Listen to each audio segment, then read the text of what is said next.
I also want to plead to Kenyans, and I want to plead to the government. When we give our considered opinion, we are giving it for Kenya to benefit. I still hold, because the truth, you cannot rub it. The truth will remain to be the truth. The valuation of Safaricom at 34 shillings is grossly undervalued, as we have seen in our computation here today.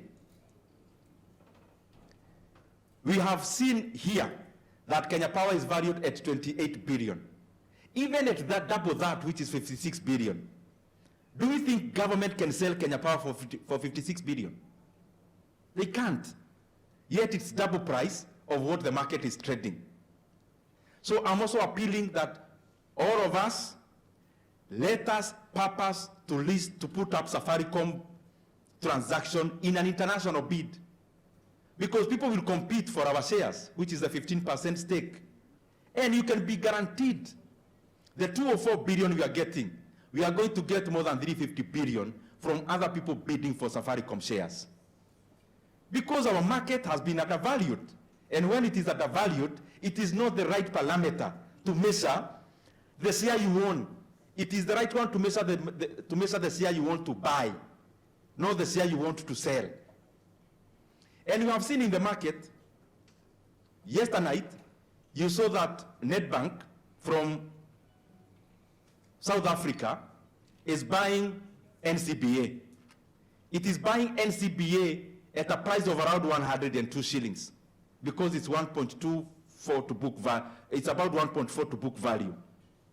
So the share was trading at below 70 before any news of a takeover came up.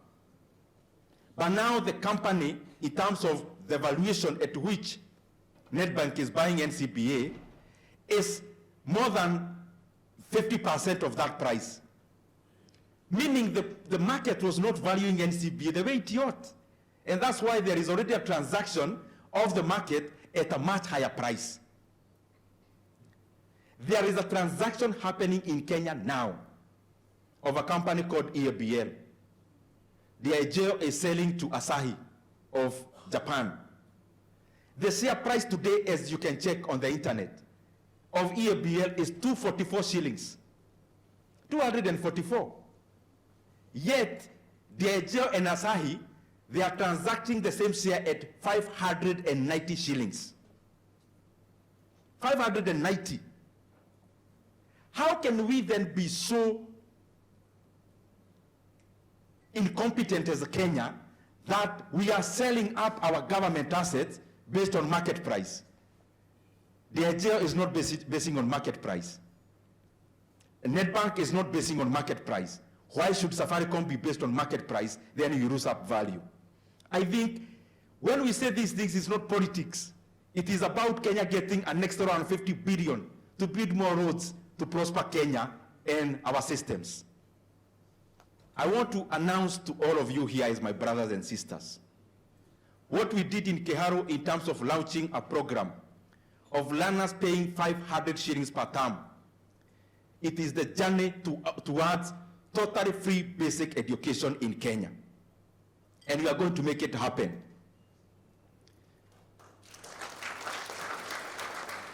And we want to start with day secondary schools. And I'm not throwing this to anyone to do it. I will also be part of doing it. And I'm requesting a very simple formula. Instead of me doing this program in Keharu, and another one doing it in their constituency, and the discrepancies between this and the other one in terms of constituencies, my proposal is simple. And we'll do it, and I can assure you, I'll be the champion of this until it is done.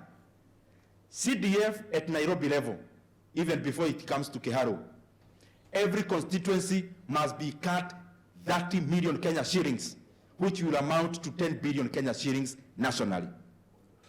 We put that money into a kitty we are going to call day secondary school kitty. The governors in the equitable share to also contribute 10 billion Kenya shillings. Even before it reaches, the treasury should deduct the 10 billion. The national government, and especially the Ministry of Education, to also rearrange their budget and raise an extra 10 billion Kenya shillings. We put that money into a kitty of day school. Kenya requires only 30 billion shillings to make day secondary school education free and totally free, including lunch. And Kenya must start that journey today, not tomorrow. We must never use basic education ever again as a tool anywhere in the election period. The day secondary school and basic education must be made free. And by the way, my goal is for us to have free basic education from term 2 of 2026. Because education, in all economic models, education is the #1 parameter of an economy, for economy to grow. It brings R&D, it brings technology, it brings about skills. We must make this available to all Kenyans.